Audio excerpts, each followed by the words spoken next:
12 मार्च 2006 आज से लगभग 17 साल पहले ऑस्ट्रेलिया और साउथ अफ्रीका के बीच 5 वनडे मैचों की सीरीज़ का आखिरी निर्णायक मुकाबला खेला जाना था।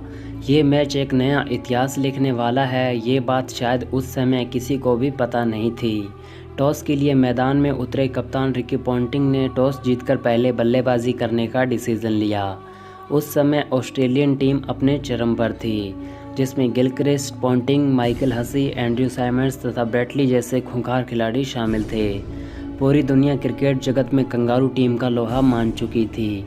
ऐसे में साउथ अफ्रीका के लिए एक कड़ी तपस्या थी अपने देश में कंगारुओं को पराजित करना। मैच शुरू होता है और ऑस्ट्रेलिया की तरफ से एडम गिलक्रिस्ट तथा साइमन कैटिस पारी की शुरुआत करने आते हैं। पहले ही ओवर की 5वीं बॉल पर गिलक्रिस्ट ने एक शानदार चौका लगाकर रनों की शुरुआत कर दी, लेकिन दूसरा चौका चौथे ओवर में आया। ये मैच भी एक साधारण मैच की तरह आगे बढ़ रहा था, मगर शायद ये उस दिन तूफान आने से पहले की खामोशी थी, क्योंकि इसके बाद दोनों ही बल्लेबाजों ने अब अपने हाथ खोलने शुरू किए और हर ओवर में बाउंड्री लगाने लगे। 13वें ओवर की चौथी बॉल पर गिलक्रिस्ट ने अपना अर्धशतक पूरा कर लिया। फिर आई 15वें ओवर की पहली बॉल, जिस पर एडम गिलक्रिस्ट ने पारी का पहला छक्का जड़ा, मगर अगली ही गेंद पर मात्र 55 रन बनाकर अपना विकेट गंवा बैठे। अफ्रीकन टीम खुशी से झूम उठी, क्योंकि उन्हें लगा कि अब तूफान थम गया है। लेकिन असल तूफान तो अभी शुरू होना था, क्योंकि क्रीज पर रिकी पॉन्टिंग आ चुके थे। 15.2 ओवर के बाद ऑस्ट्रेलिया का स्कोरबोर्ड 97 रन पर एक विकेट दिखा रहा था। साइमन कैटिस भी अब 60 बॉल खेलकर अपनी हाफ सेंचुरी पूरी कर चुके थे। इसके बाद तो मानो दोनों खिलाड़ी कोई पुरानी दुश्मनी निकालने में लग गए और साउथ अफ्रीका के गेंदबाजों पर कहर बरसाने लगे। इसी बीच 28वें ओवर की चौथी बॉल पर रिकी पॉन्टिंग ने 6 लगाकर अपना अर्धशतक पूरा किया।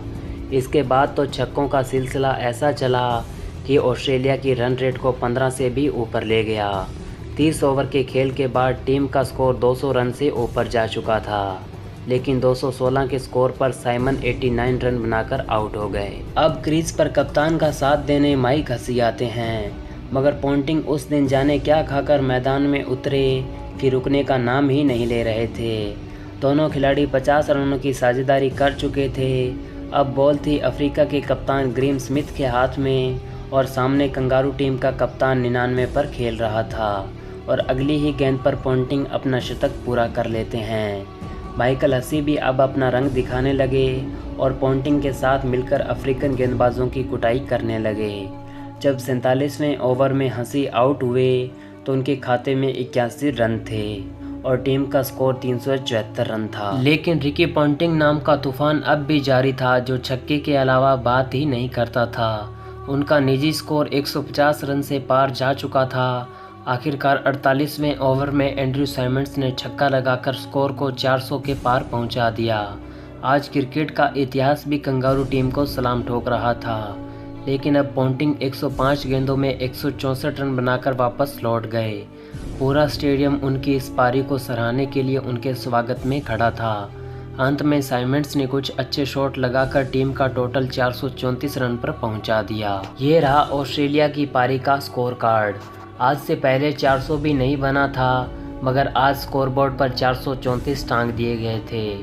आज एक इतिहास बन चुका था जो कई दशकों तक नहीं टूटने वाला था, लेकिन अभी दूसरा इतिहास बनना बाकी था। अफ्रीका टीम के लिए ये मैच एक मजाक बन चुका था, क्योंकि 435 का टारगेट किसी पहाड़ से कम नहीं था। अफ्रीका को अब अपनी सलामी जोड़ी से एक बहुत ही अच्छी शुरुआत की ज़रूरत थी, मगर हुआ इसके बिल्कुल उल्टा, क्योंकि दूसरे ही ओवर में बोयटा 1 रन बनाकर चलते बने। अब बल्लेबाजी करने हर्सल गिब्स आते हैं, जिन्होंने पिछली रात इतनी ज़्यादा शराब पी थी कि अब भी वो नशे में ही लग रहे थे।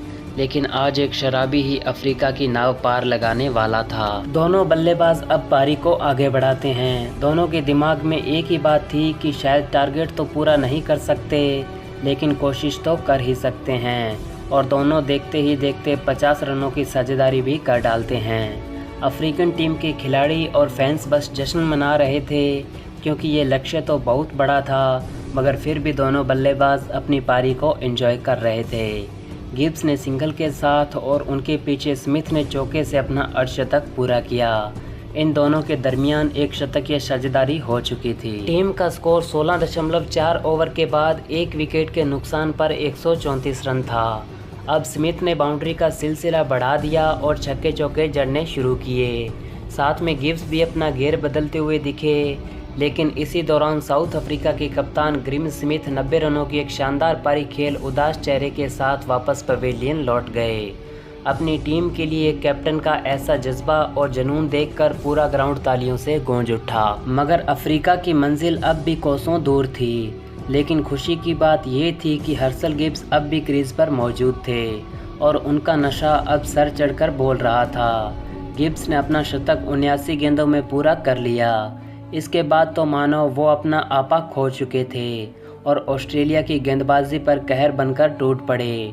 जो हाल कुछ समय पहले अफ्रीकन गेंदबाजों का था, अब वो हाल कंगारुओं का होने लगा। दूसरी तरफ एबी डिविलियर्स मात्र 14 रन बनाकर आउट हो गए। यहाँ से अफ्रीका को जीत के लिए 19 ओवर्स में 151 रन की ज़रूरत होती है और हर्सल गिब्स का बल्ला अब भी आग उगल रहा था। वो अपना 150 भी पूरा कर चुके थे, लेकिन फिर आई 32वें ओवर की 5वीं बॉल, जिसने आज के इस हीरो को पवेलियन का रास्ता दिखा दिया। मगर इससे पहले वो 175 रनों की ऐतिहासिक पारी खेल चुके थे। अब अफ्रीकन फैंस का चेहरा उतर गया, क्योंकि इस विकेट के बाद मंजिल ज़रा धुंधली दिखाई देने लगी। लेकिन कहते हैं ना कि होनी को भला कौन टाल सकता है। इसके बाद जैक कैलिस मैदान में उतरे और कुछ अच्छे शॉट खेलने के बाद वो भी महज 20 के निजी स्कोर पर आउट हो गए। अब भी साउथ अफ्रीका को 50 गेंदों में 87 रन बनाने थे। जस्टिन कैंप एक छक्का लगाते हैं, मगर अगली ही बॉल पर मार्टिन का शिकार हो गए। अब क्रीज पर मार्क बाउचर और जोहान वोथ मौजूद थे। दोनों बल्लेबाजों ने बेहतरीन प्रदर्शन करते हुए जो काम ग्रिम स्मिथ और हर्सल गिब्स ने किया, उसे बखूबी निभाया और टीम को जीत के बिल्कुल करीब ले गए। मगर जब 19 गेंदों में 34 रन की ज़रूरत थी, तब जोहान वाथ 35 रनों की बहुमूल्य पारी खेलकर आउट हो गए। लेकिन आज दूसरा इतिहास बन चुका था। जो कभी नहीं हुआ, आज 2 बार हो चुका था। दरअसल अफ्रीका भी 400 रनों के पार जा चुकी थी। अब क्रीज पे नया बल्लेबाज आया और आते ही एक शानदार चौका लगा दिया। मानो आज जो भी बल्लेबाज आता बाउंड्री की कसम खाकर आता था और आते ही चौके छक्के लगाने शुरू कर देता। अब अफ्रीकन टीम को 3 ओवर में मात्र 30 रनों की ज़रूरत थी और 48वें ओवर की पहली ही बॉल पर बाउचर ने एक चौका जड़ दिया। इसके बाद वो एक चौका और एक छक्का लगाते हैं, जिसके बाद अफ्रीका की जीत पक्की मान ली गई। मगर कंगारू भी हार मानने को तैयार नहीं थे, क्योंकि अफ्रीका का एक और विकेट गिर गया। अब खेल आखिरी ओवर में आ चुका था, जिसके बाद साउथ अफ्रीका को 7 रनों की आवश्यकता थी। पहली गेंद पर एक सिंगल आया। ये मैच एक ऐसा रूप ले लेगा, इसका अंदाज़ा शायद किसी को भी नहीं था। और अगली गेंद को एंड्रयू हॉल ने चौके में बदल दिया, जिसके चलते अफ्रीकन खेमा खुशी के साथ उछलने लगा। लेकिन ये मैच एक बार फिर बदलता है। इस मैच को जीतने के लिए जहां अफ्रीका को 2 रनों की ज़रूरत होती है, वहीं ऑस्ट्रेलिया को महज 1 विकेट की। अगली गेंद पर सिंगल मिलता है और स्कोर बराबरी पर आ जाता है। ब्रेटली 5वीं बॉल डालते हैं और मार्क बाउचर इस बॉल पर चौका लगाकर अफ्रीका का सर गर्व से ऊंचा कर देते हैं।